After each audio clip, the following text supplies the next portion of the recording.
Okay, get started here in just a minute. Give folks a minute to trickle in. Okay, I just getting my vaccine, so it's a really big day. It's so weird how once you have it, it's sort of immediately as I'm walking through the city, it feels like I have this layer of protection around me now. So it's nice to have that. It's a big day, right? A momentous occasion. Finally having the vaccine, I felt like, my goodness, I can't believe. Feels like it's been an eternity, but also that it came really quickly. So funny how that is, right? While we give folks a minute to trickle in, just a reminder that really all you're going to need today is a mat or a chair or a comfortable place to sit. If you use blocks to sort of stay seated more upright, feel free to grab a block. Also, it can be helpful to have a piece of scratch paper or a notebook lying around so that when or if you do feel distracted, you can go ahead and jot something down and not feel like, oh my God, if I don't get up right now and check this text message, I'm going to forget. Sometimes I find that to be really helpful, right? When I'm really working hard to be present. If I'm trying out these headphones, I've had problems with them before. So if you should start it, if you have problems hearing me, just raise your hand or, make noise or something so that I can hear you, that you can't hear me. And of course, the purpose of this, and I think it's a little different than some of the other mindfulness classes or workshops that you might have experienced, in that everything we're really talking about is specific to change or life improvement or, improving our lives, not by, making more stuff happen, not by like taking another class or like climbing the ladder, getting another certificate or, getting another job, not that way. We're improving our lives by changing the way in which we engage with the world around us. So the outstanding part of that, the true benefit to putting the effort not into the things we normally put effort into, the action that we think is going to create certain outcomes, but into the effort it takes to change your reactions to the world around you, your awareness of your inner dialogue, and conscious changes to how you engage with your world, right? The benefit to that is that anything that you want becomes much more likely to be attainable, regardless of what it is. So whether it's somebody looking to improve their relationship or their financial situation or their career or find a partner, whatever the circumstances are, the process really is the same, which is ironic, right? So yeah, we're going to get a little bit today to blocks, things that block us, so that for those of you that are feeling like, I feel like I should be farther along than I am, and I'm not sure what is in the way. We'll talk a little bit about identifying our blocks a little bit in a little bit. So before we get started, welcome to anybody who's just coming. You can go ahead and just sit nice and tall. So however that's going to be comfortable for you today. If you're on a mat, seated, however, an easy pose is fine. As long as you're really in that elongated spine position, I don't care how you're sitting, as long as you're sitting in that way where your organs can breathe sufficiently. You can be in a chair like I am right now with both feet flat on the floor. That's fine too. Or you can actually be seated on the floor with your back against the wall if it's just not comfortable, if you don't feel like you have the strength to sit up tall for any length of time, which is totally fine.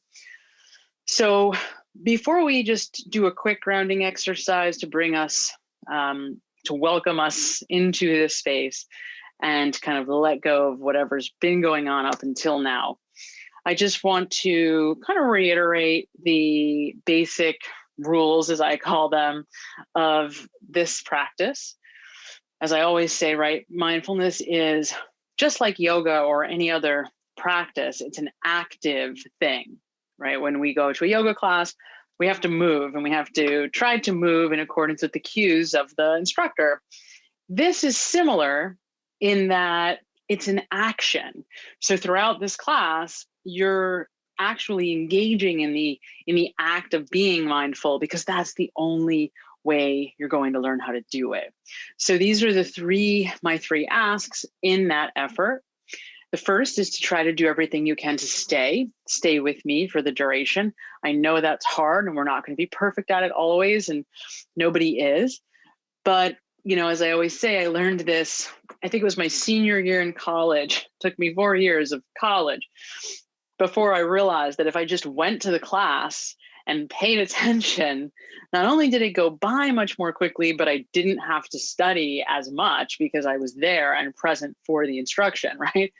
4 years of college to figure that out. So, right, this is sort of like that. If you stay and you're paying attention, it'll be over very quickly. And then you can be kind of more present for whatever the next phase of your evening is going to look like. So making every effort to stay, to give me your full attention, pay attention, and not to be distracted as much as possible by the phone, which is, of course, the great distractor in all of our lives right now. It is exactly that. I can't think of, it was countless the amount of times I've picked up my phone with the intention of doing one thing and then ended up doing something else and putting the phone down, not ever actually executing the original task, right? And then like an hour later, I'll realize, oh my God, I never did that thing I went to do an hour ago. So that's the way that our phones are very, very distracting to us. And, that's the nature of cell phones.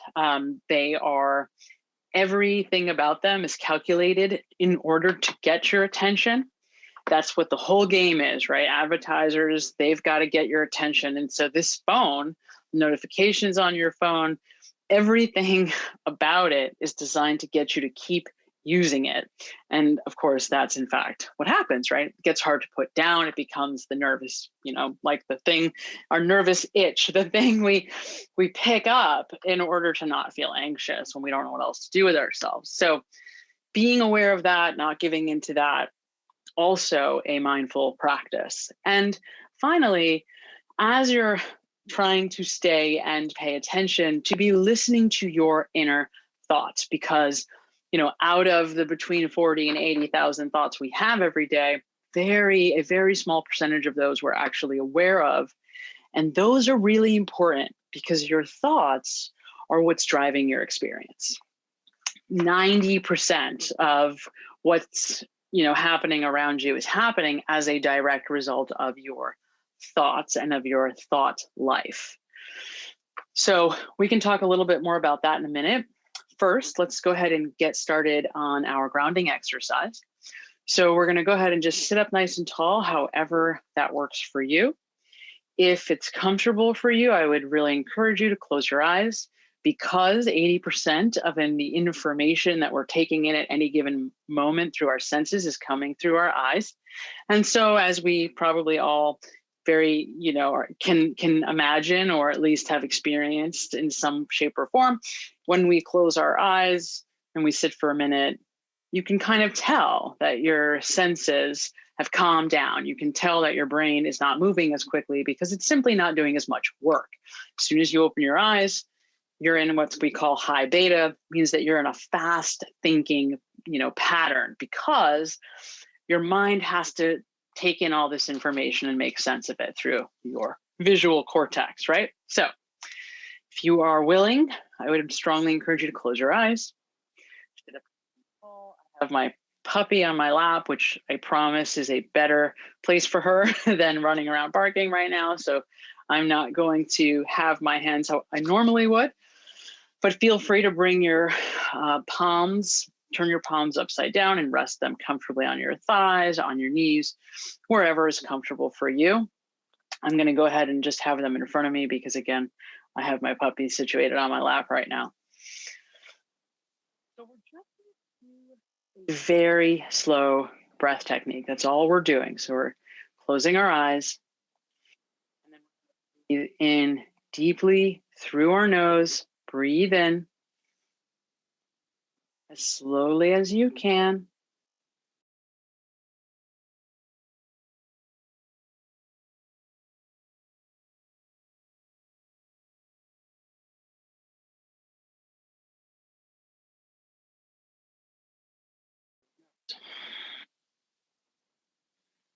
Now, do a couple of those at your own pace. And what I really want you to be aware of is as you're breathing in, try to fill up your upper chest, your stomach, and then your lower abdominals. So you really want to make sure that your entire body is filling up with air. And that's going to give you a lot more lung capacity, and it'll really help with trying to slow you down, something we talk a lot about in your day-to-day life. So really, as you're doing this on your own, be mindful of on that inhale to fill up completely. Hold the top as much as you can without panicking. And then exhale as slowly as you can. And if you start to feel your heartbeat kind of elevate, if you start to feel that you're panicking a little bit, all you have to do in that instance is just tell yourself, no, you're fine. We're just doing a slow breath technique, right? And it'll calm your body down. So let's do more of those at our own pace.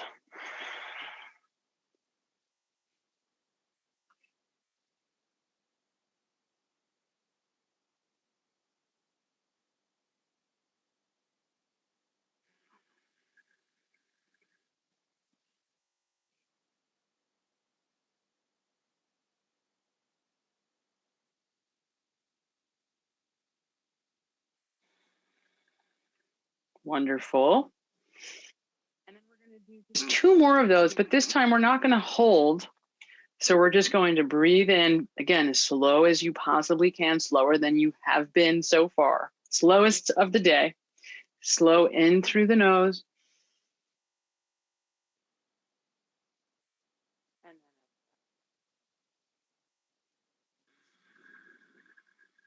And exhale completely. Last time. Inhale.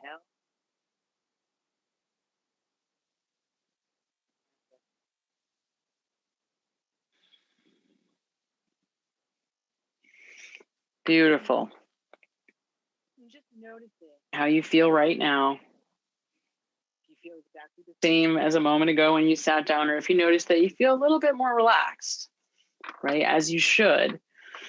And it's that simple. It's that simple because when we engage the nervous system in the equation, when we rely on the physical body to be an instrument for our change process, instead of something that we're always working against or feeling hijacked by, all of a sudden it can become our best friend very quickly. And I really want to make this point clear as I can, so clear that you find yourself sharing this with other people.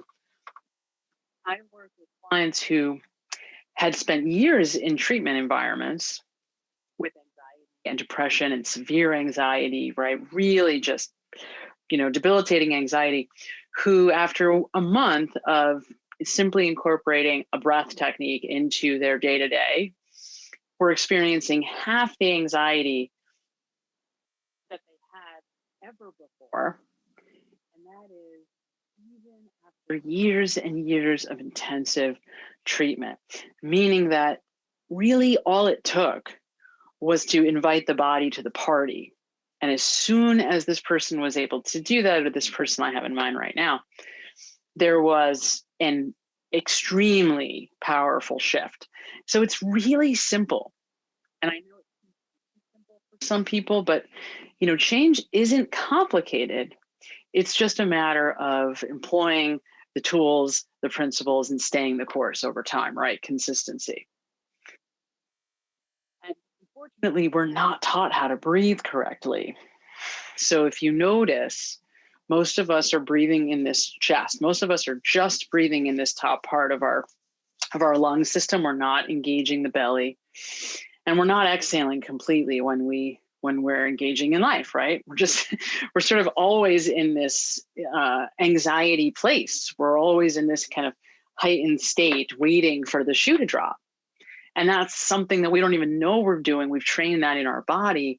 And of course, it's not helping, right? It's just facilitating more of that crisis management lifestyle, meaning, it's like every day you just wake up and put out fires, right? Wait for the phone call or the email or the text message, and then react to that and then resolve that issue and then wait for the next and react to that and resolve that issue.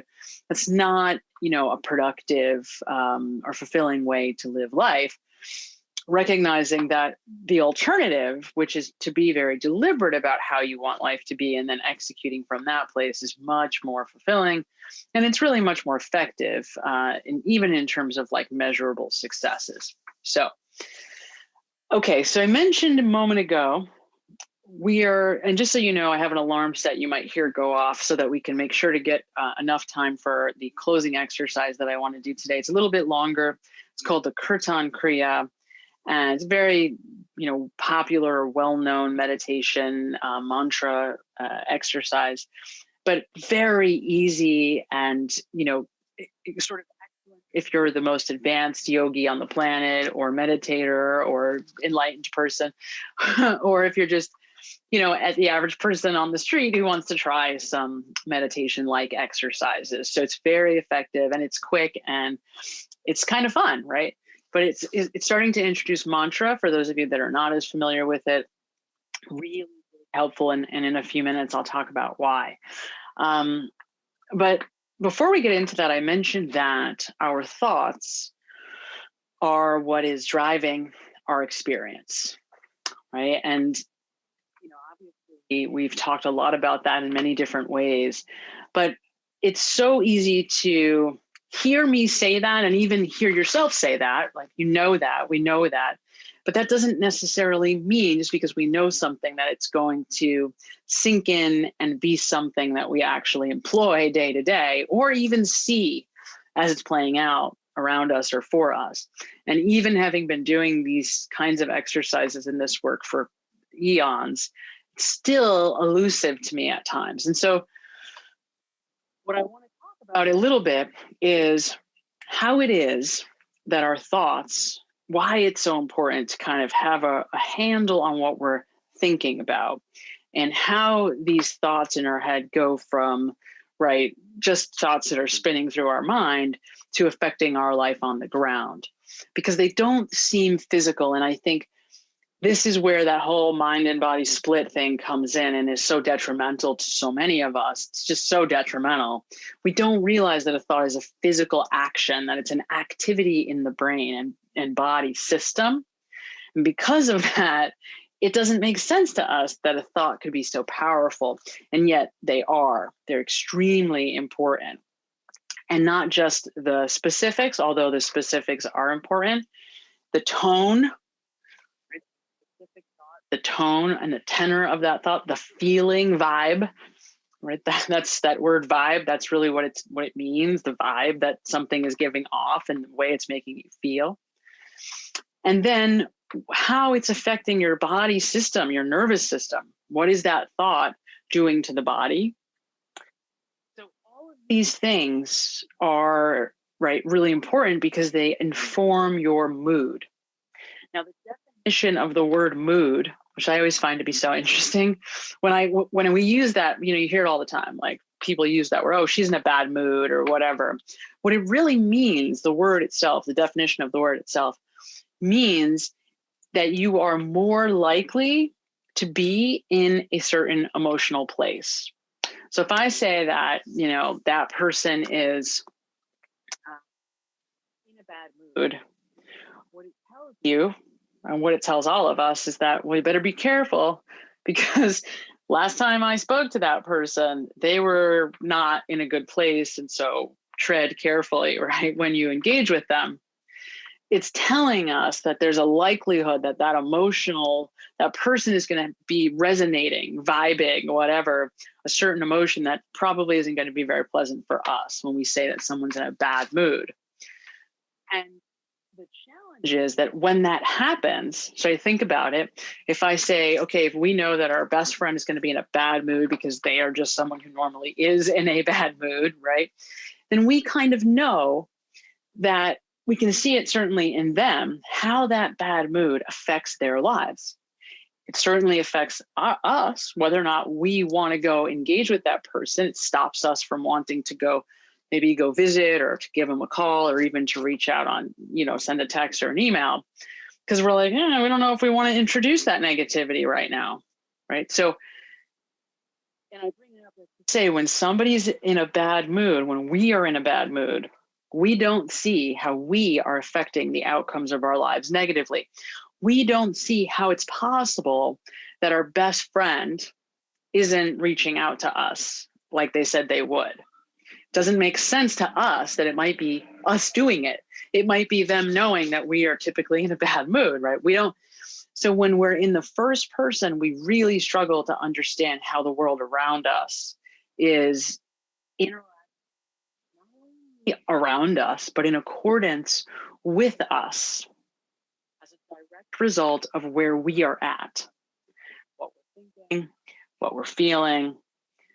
Those are the most dominant players in our life experience. And I guarantee that if we went back and we looked at every detail of your life and we wrote it all down on paper, right? You would be able to see retrospectively all the ways that these experiences in your life at those times were dancing with you. Didn't happen, didn't happen separate of you. They were extensions of where you were at that time, whether it's a relationship, an ex that person that you were dating and you're thinking, oh my God, how could I have dated that person? But then when you think back, you realize, well, actually I was kind of in a crappy place, and makes sense to me because when I think about it logically, we were the perfect match back then, given how I was or the level of insecurity that I had. So that's really where I'm going with this, right? It's the answer to why there are blocks, why there are things that are not emerging in front of me that I want, right? Why is it that I'm still struggling with the same issue after 10, 20, forever years, right? When we're asking ourselves, why can't I move forward? The answers are always in the subtext. And so it's harder for us to see. It has to do with the way that we are vibing about something that we do so automatically and have done for so long that it's just our home starting position on that topic. And the truth is that every topic, or especially the big topics, health, mental health, physical health, how we look, how we come across to other people, our career, our finances, our love relationships, our family relationships. These are the big, I think they're called the big six, if I remember correctly, but they're the big things, right? The things that most humans in this culture share as the big topics. And so nobody has it perfect in all topics. There are going to be things that, right, so-and-so does really well, or this person seems to have all the luck in this area, while you have a different set of skills and do other things really well. The things that we're stuck on, however, we're stuck on because of our relationship to that thing. I'll give you a perfect example. So what I want you to do is I want you to get in touch with your first love experience. So if you're lucky, your first love is your current love. Wouldn't that be wonderful? Right? But as you get older, that gets less and less likely. So I want you to think back, and even if it was like a high school infatuation, whatever, just thinking back to that first really overwhelming experience of loving another person in that kind of romantic way, right? Now, the thing is that relationship oftentimes doesn't necessarily make sense logically. We might look at that person and say, well, they're nothing special to look at, or they had some qualities that, didn't really work well with my qualities. We argued all the time. We weren't a great fit for each other. We didn't even like each other most of the time, right? Those kinds of things. But, that intense emotion isn't rational. In fact, it comes from a completely different system in the brain. And so it doesn't make any sense. That's really important for you to understand. Our decision making, and this is really important, our decision making and why our motivation, why we do something or don't do something. So the decisions we make and the actions we do or don't take are always driven by emotion. That's why a lot of the time, what we think and what we feel may not be congruent. They may not line up always, right?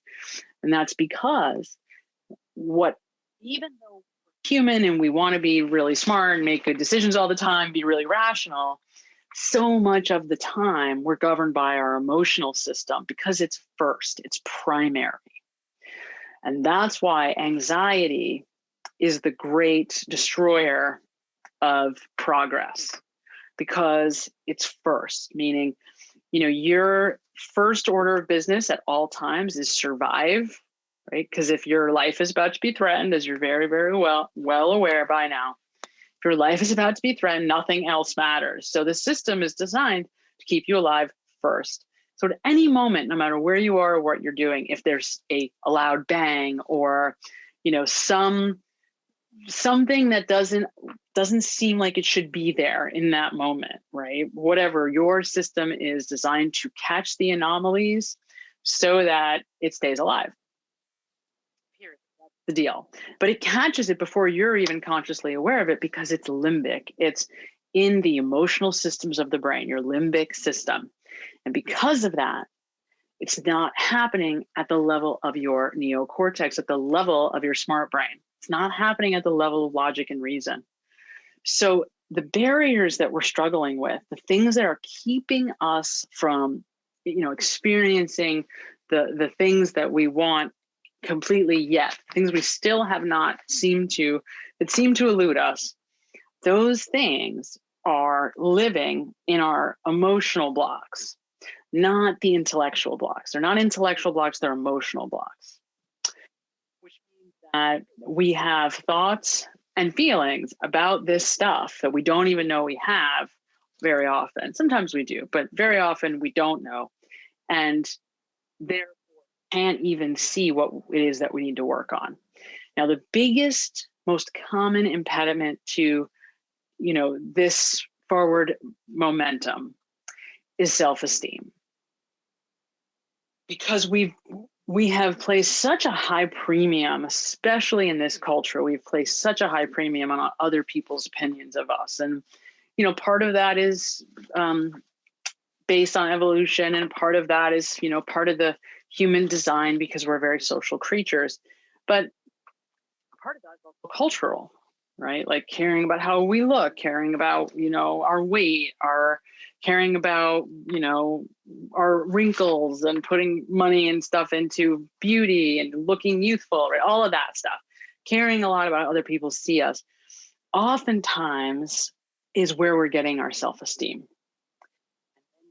Start to get into problems, big time problems. So if most of the time, a lot of the challenges that we face are rooted in not thinking we're worthy, not thinking good enough, not thinking that we can have that thing because it's, above me, it's above my pay grade, right? I'm not a good enough person, or I'm not, whatever, I'm not enough. And as we've talked about many times, right, all of those thought disturbances that we've talked about so much, those are directly about self-esteem issues. So how do we correct that? Because it's sort of like it's an emotional thing more than it is a conscious thing. It's not like I sit around all day going, oh, I'm not good enough, right? Very rarely is that the kind of dance, the song and dance in our head. Most of the time, we're not thinking that. So it's not a conscious problem. It's an unconscious problem. And by unconscious, I don't mean in the Freudian sense. I don't mean as like, the deep depths of your whatever, the inner workings of your mind. What I mean is it's built into your implicit memory system. It's an autopilot sort of tape. It's literally like a electrochemical tape that keeps getting, like a button keeps pushing it, and it keeps going again and again and again, and you don't even know it's there. So then you ask most obvious question, right? Well, if I don't even know it's there, then how do I do anything to change it? Well, that's what really understanding how to work on self-esteem generally. How do we work on self-esteem without needing to try to get it in these very superficial ways? Because you can take care of all the wrinkles in the world, right? And spend a fortune on Botox or facelifts or whatever, right? And that's not going to do it. It's just not. That's just because it's a fact, right? That's not where we get our self-esteem. We might think that if we chase all of the be perfect in every way on the outside, that'll give us a sense of self-esteem, but that doesn't work because it's very superficial, as you all are very aware. So how do we build it in a meaningful way? Now, first thing I want to encourage you to consider, and if you want, you can write this down. The first thing I want you to encourage you to consider is the value of honesty. And by honesty, I mean just simply getting honest with yourself about what it is that you don't feel great about. So all of us have stuff that we don't feel great about. It could be anything, and of course there's going to be a huge spectrum. Some things that are deep, dark secrets we don't want to get out, right? Other things that are just, we're not proud of. Or, things that are somewhere in between.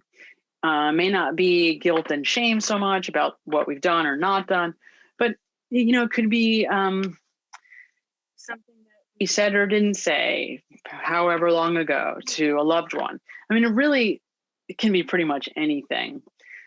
So the question we want to ask ourselves is, what are those things that we feel that the urge to want to run from in our psyche? And just like naming it, because when something exists in the shadows and we don't even recognize it's there, the problem is it's governing our thoughts, emotions, and behavior, but we don't see it.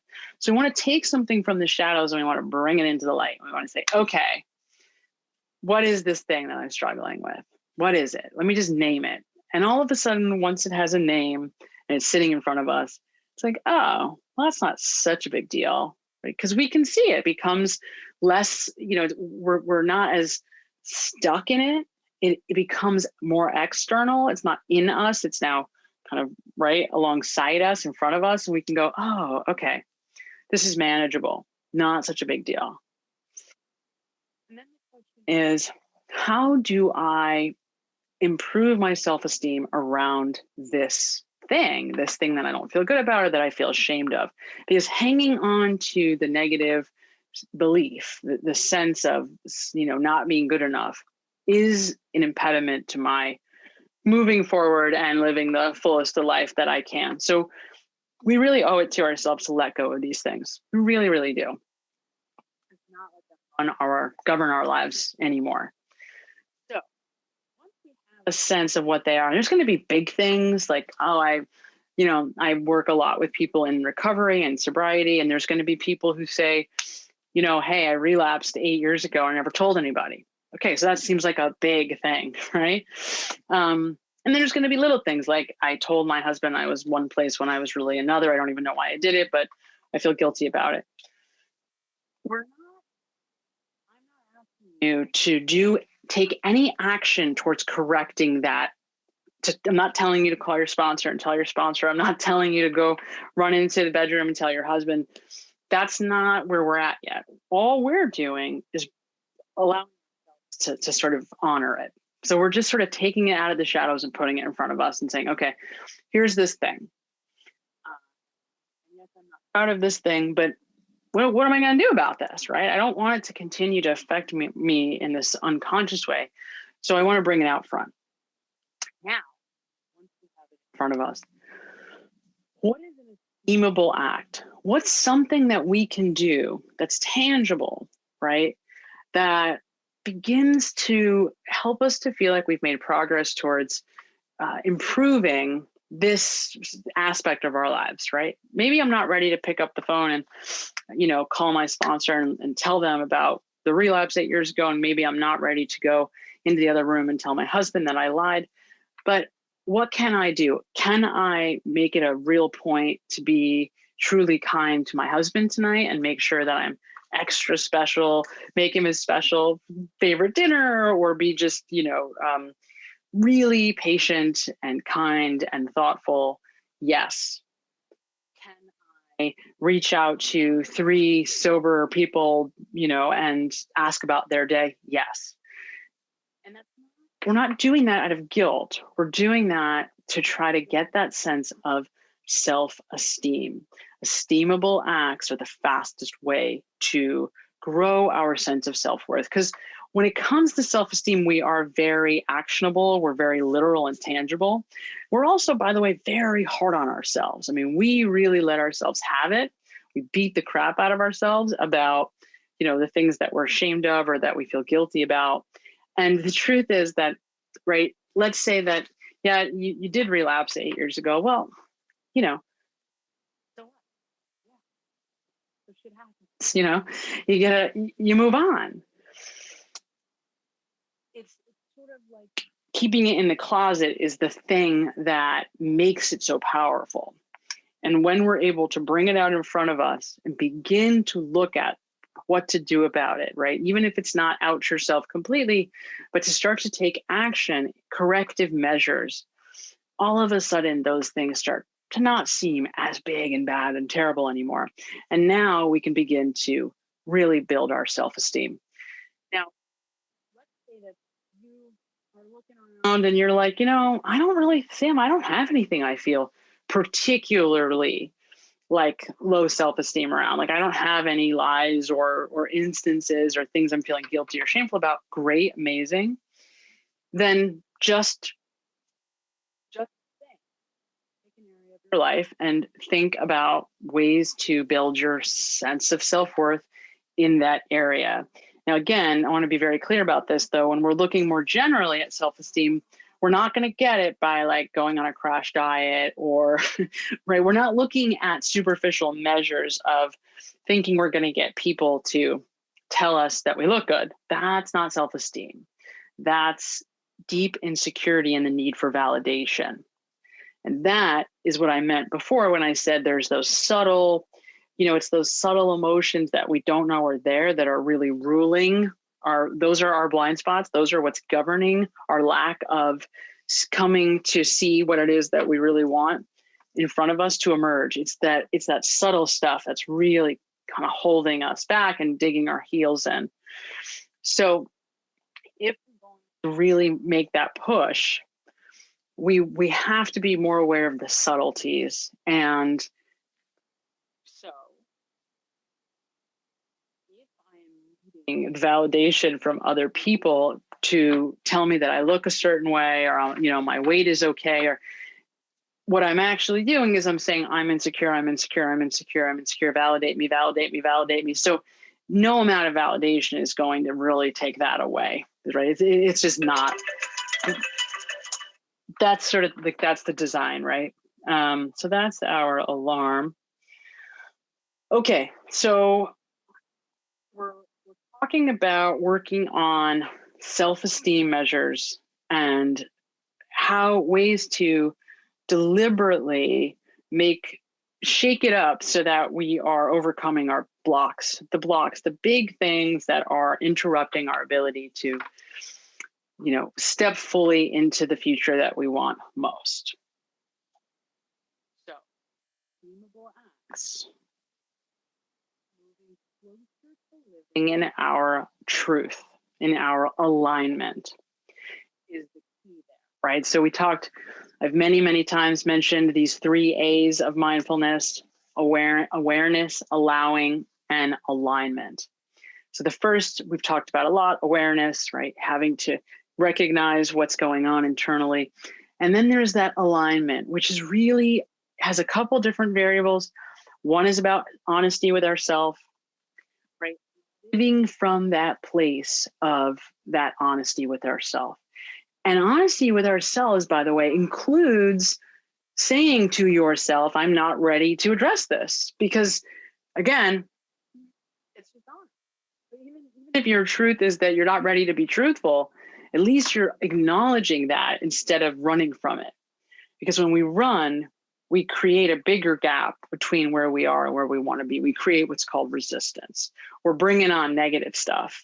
And that's not right. We want to, at the very least, stay in that neutral zone or neutral position, not be trying to run from negative stuff.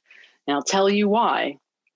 For those of us that have compulsive behavior patterns, whether it's compulsive with substances, with eating, with overeating, with eating disorders, with relationships, with whatever it is, if there's any compulsivity in your life history experience currently, or in the past, that's all about running from yourself. That's all about just trying to get away from yourself as fast as you can. And of course, it does not work. It just fosters the need for more compulsive behavior to try to get away from yourself. Very ineffective way to feel better. The worst possible way, right? Self-harm would be another, falls into that category as well. Doesn't get us farther, doesn't get us closer to where we want to be, because what does that do? If I look down and I see that there are cuts on my arm because of my inner sense, that arguably is part of your genetic code, right? That's not even, it's not whether you're a good person or not. It's just part of how we were born.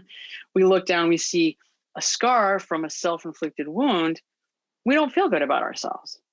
And it's that insecurity or that deep sense of not worthy, not good enough. I hurt myself. I'm a bad person. That's the problem, not the cut. The cut is irrelevant. The cut happened. If we can say, yeah, it's not great, and I hope I never do it again, and I was in pain, and it wasn't the greatest choice, and what can I do now to try to step away from that kind of behavior and into feeling good about myself, right? Not having my self-worth have to be contingent on, am I skinny enough? Am I pretty enough? Am I tall enough? Am I fast enough? Am I strong enough? Right? Whatever it is. Because again, I'm just going to say it one last time.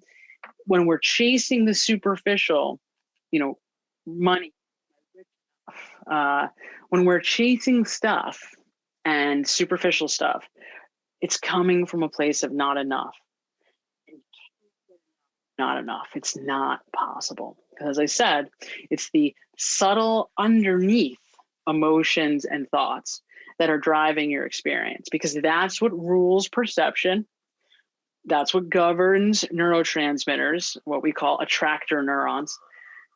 So your experience is entirely governed by your interpretation, your story, your narrative, the spin that you're putting on every moment.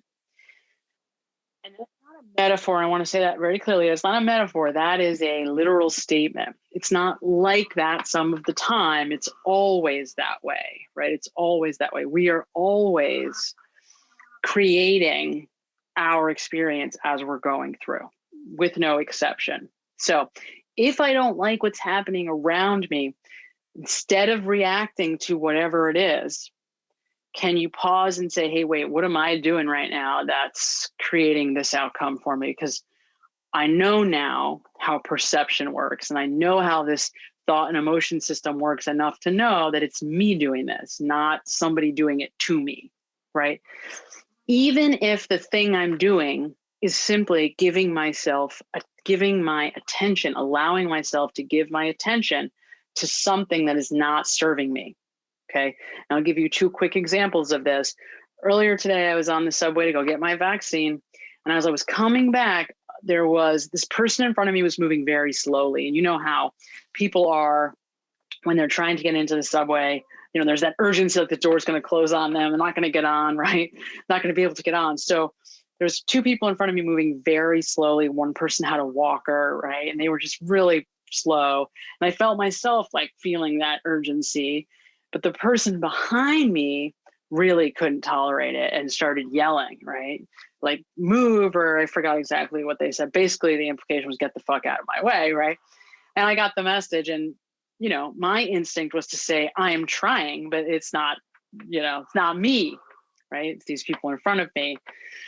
So now, comfortable moment. It was not a fun experience. This person was very aggressive in their tone and in their implication. And then that followed me. They kept putting the pressure on me as I'm getting into the subway car. Choice. I can continue to think about that experience and play it out over and over again. And what I'm doing, if I do that, is I'm basically welcoming this person into my world. I'm saying, person who just did something that really bothered me, please come and affect my life negatively in an ongoing way as I go about the rest of my day, right? Because I have welcomed, just with my sheer attention to it, I've welcomed that into my experience. Another way of thinking about this is the metaphor of the pie. So think about baking a pie, right? And if you're baking an apple pie and you don't want salt to get into your pie, you wouldn't arbitrarily say, oh, please, salt, don't jump into my pie. Please don't jump into my pie, right? Because you know that the only way salt can get into your pie is if you pick it up and put it in. But life is exactly the same way.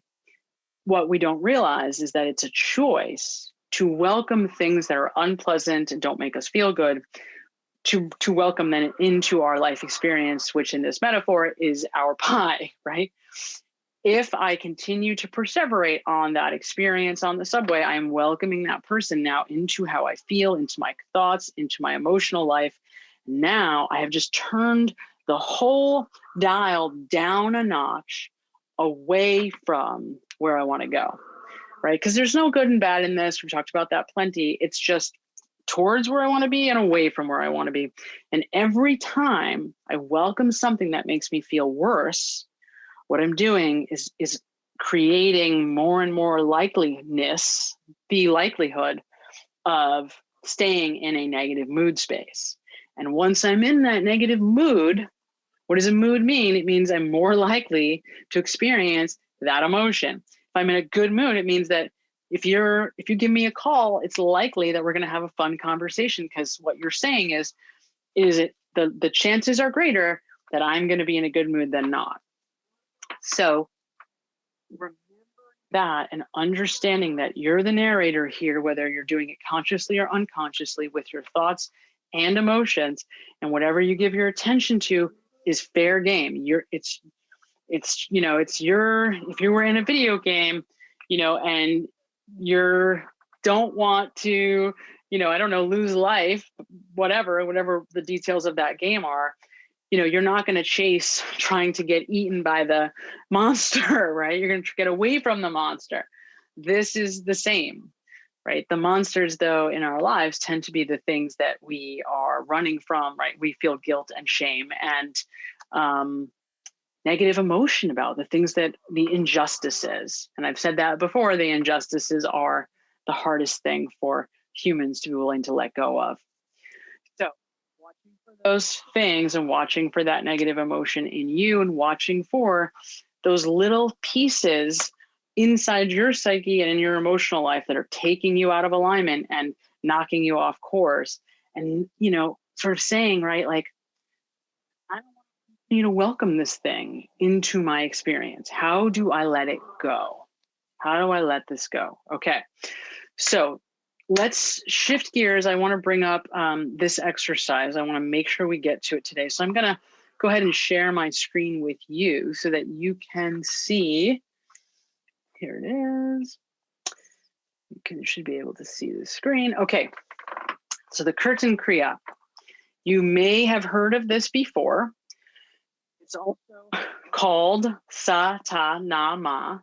The Satanama Kriya. A Kriya means a set. So a Kriya is a set of movements or mantras or meditations in Kundalini yoga that we put together to make up like a class, right? So if you see, on YouTube, you see a 10 or 11 minute Kriya, that means that it's a sequence of postures or meditations, movements, whatever, a combination of all those things for 11 minutes. And in Kundalini yoga, which is a very specific subset of yoga that is very, very markedly different from, down dog and traditional hatha yoga that many of us are used to, very different, certainly worth checking out if you have never, but a very different experience. And it's designed to do something very different. So Kundalini yoga was brought to the United States by this guy, Yogi Bhajan. Kundalini was his baby. It was a teaching. My understanding is that it was passed down through the royal class in India. And he was a member of that royal class, however, broke tradition and came to the United States during the 60s when he saw that there was this big drug subculture in San Francisco, and said, hey, these people are seeking enlightenment or higher consciousness. I'm going to go bring them this teaching, which was a big no-no, and right, was not something you were supposed to do, but he did it. And now we could get into the kind of guy Yogi Bhajan had turned out to be. Very much violated some pretty sexual harassment stuff, right? So, but we're going to ignore that part of it and look for today just at Kundalini Yoga and what the benefits of it are. So Satanama, those sounds are thought to be the original sounds and the universal sounds. So whether you are an infant, in Asia, in Africa, in, Europe, in France, in Italy, and in this country, the sounds are the basic sounds, phonemes are the same. And sa, na, ma, right? Ma, ma. These are the sounds that children begin, and they're the first sounds. Now, mantra is used in yoga and in meditation as a way to kind of tune your vibe. So if you think about it, imagine that you're a tuning fork, or that you play guitar, or a musical instrument, and you have to tune it up before you start playing it, or it doesn't sound right. This is what mantra's designed for. It is supposed to kind of tune you up, right? Tune you in sync with the ideal sort of emotional center. So it's designed to, these sounds are designed to make you feel a very specific way, right? Now, we're not going to get into there's a whole yoga, astrology, planetary thing that is part of this, a big part of this discussion that we're not going to get into. We're going to leave that off, completely outside of our sphere today. It's neither here nor there, but just for you to know that that is a thing. This exercise asks us to use sound and to use our mudras, our hand movements.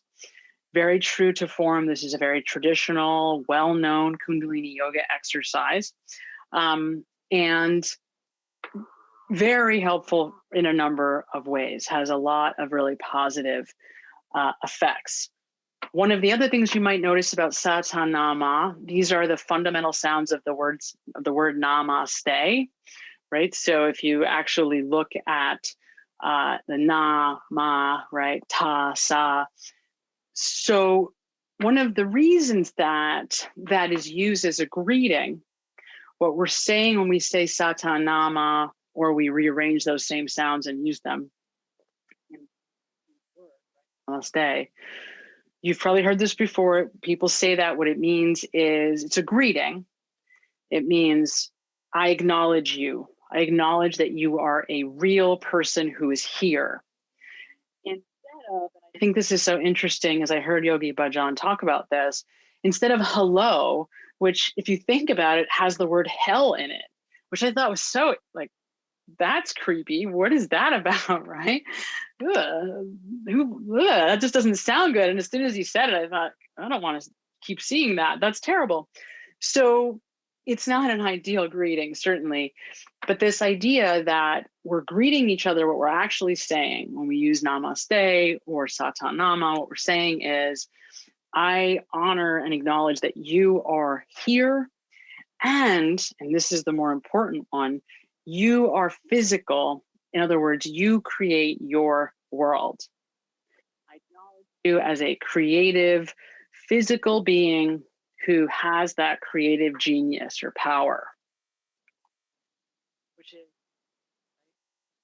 I guess, much more pleasant anyway than hello. Ugh, creepy. Anyway, and remember, we can talk about this stuff in spiritual context, certainly, but that's not how I'm talking about it here. I'm talking about it in just really the nervous system, in the way that your brain is organized, and your brain and your body is organized as a, neurochemical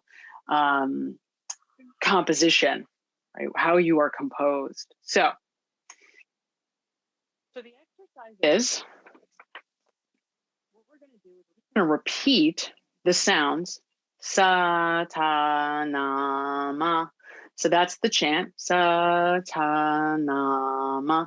And as we chant those sounds, we're going to touch our thumb to each finger, corresponding finger. So sa, right, is just, you're just going to take your index finger to your thumb. Sa. Now your middle finger to your thumb. Ta. Ring finger to your thumb. Na. Pinky finger to your thumb. Ma. Start back at your index finger to your thumb. Sa, ta, na, ma. Start back at the beginning. Sa. So the sa sound will always correspond with the thumb and the index. Ta will always be middle to the thumb, right? The na will always be ring to the thumb, and ma will always be the pinky finger. Okay. So you can practice that, right? Sa, ta, na, ma. And it takes some getting used to, but eventually it'll be just like second nature. So what we're going to do is we're going to sit up nice and tall. We may not have time to finish this today. So what I'm going to ask you that you do is you finish it on your own, and you can finish it right now or finish it a little bit later today. Ideally, you would do this for 11 minutes, but you know, I don't care if you just do it for each piece for 1 minute. How it will go, you're going to sit up nice and tall with your eyelids either closed or sort of focused on the tip of your nose. And as you say to start, you're going to be saying out loud to start each sound. Sa, ta, na, ma. Sa, ta, na, ma. As you do that, you want to try to envision a light coming through the top of your head and out through what's called the third eye point, through sort of your forehead point between your eyebrows, right? So that is not easy to do. That is the advanced version of this exercise. You do your best. Part of what makes this effective is that we are having to do so many things at once while we do this exercise. So that's part of the fun of it. It does make it go very quickly. So again, up nice and tall. Sa, ta, na, ma. Sa, ta, na, ma. Sa. Now, you're going to do that out loud. You're going to chant out loud for 2 minutes is the ideal. Then you're going to, after 2 minutes, turn to a whisper, right? Sa, ta, na, ma. Sa, ta. For 2 minutes. Then you're going to just do it in your mind. So you're not going to say it out loud. You're not going to whisper. You're just repeating the same sounds in your mind while doing the same finger movements, still trying to focus on either the nose or your eyes are closed and you're trying to focus on a light coming down through the middle and shooting out through the third eye. Then after 2 minutes, we're going to go backwards, only this time we're going to do the reverse order. So 2 minutes, once again, with no sound. So no sound on the back end, and then two minutes with no sound on the front end. Then 2 minutes of a whisper. Then 2 minutes in your normal voice. Again, and that's it. Now I'm also going to, I'll put up on the website for you the music that you can do this along with a audio, or videotape, so that it's, you don't have to just hear yourself singing. If you don't want to hear your chanting, you can just turn up the music really loud and not even hear yourself, which is totally fine. And I'll post the music that I like. There's fast versions of this. There's slow, kind of more, emotional versions of it.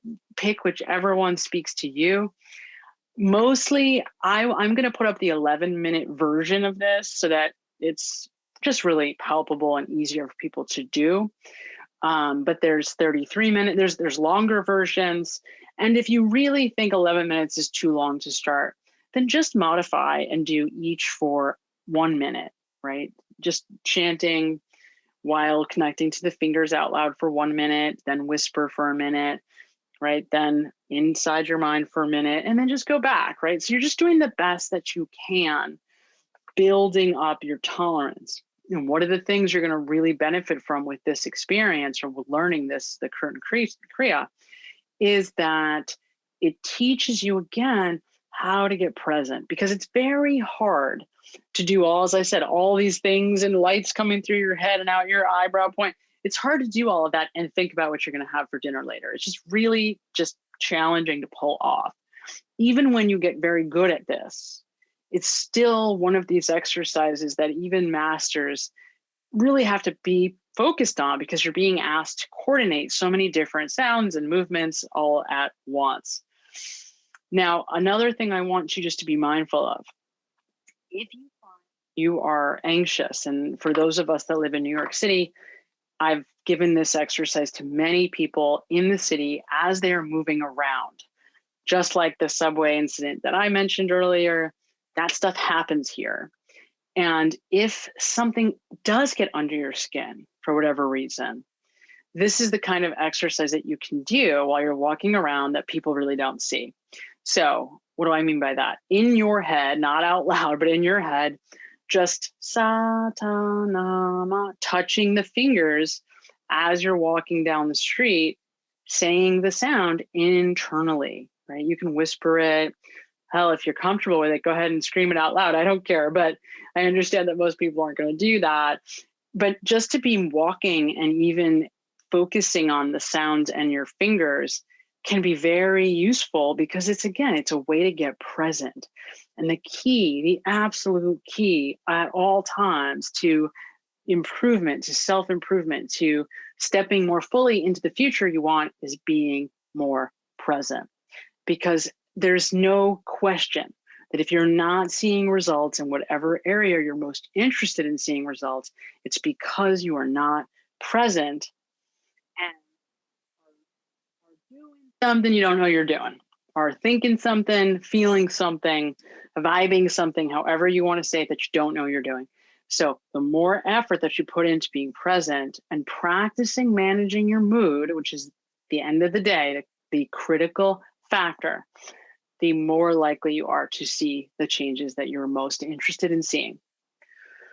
So feel free to message or text me about if you have questions about the current Kriya.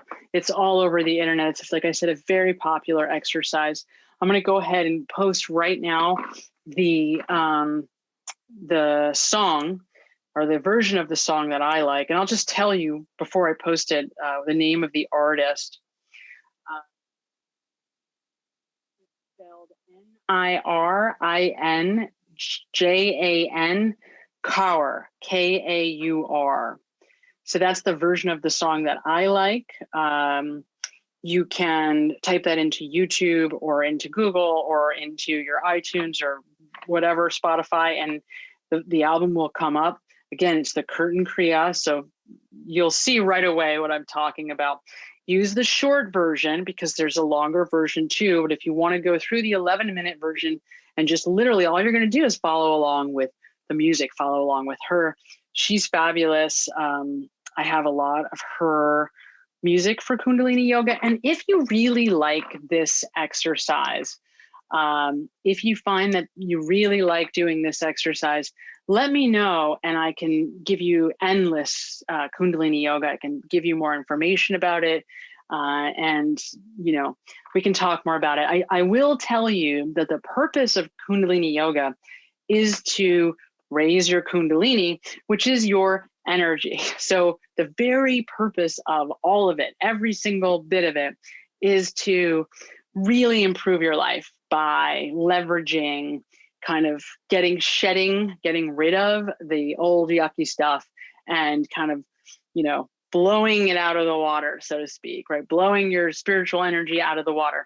So much so, by the way, that some of the traditional Hindu yogis do not advise people to do it because it can have such a strong impact that bad stuff happens. Not that it's bad, but things that are big life-changing experiences that ultimately turn out to be in that person's favor, but may not seem like it at first, right? So the yogis, some yogis say, don't even mess with it because it's too much change too fast. So that's on Kundalini yoga. That's the Curtain Kriya. Enjoy it. Really give it a try because it's a super helpful exercise, a very powerful beginning point into mantra and mudra, hand motion and sound, using sound in meditation. Okay, have a great night. Thank you so much for your time and your attention and your effort and your energy. And I will see you again very soon. Also, I will post this video, in case you forget or want to revisit anything that I have said. Okay, thanks so much. Have a great night.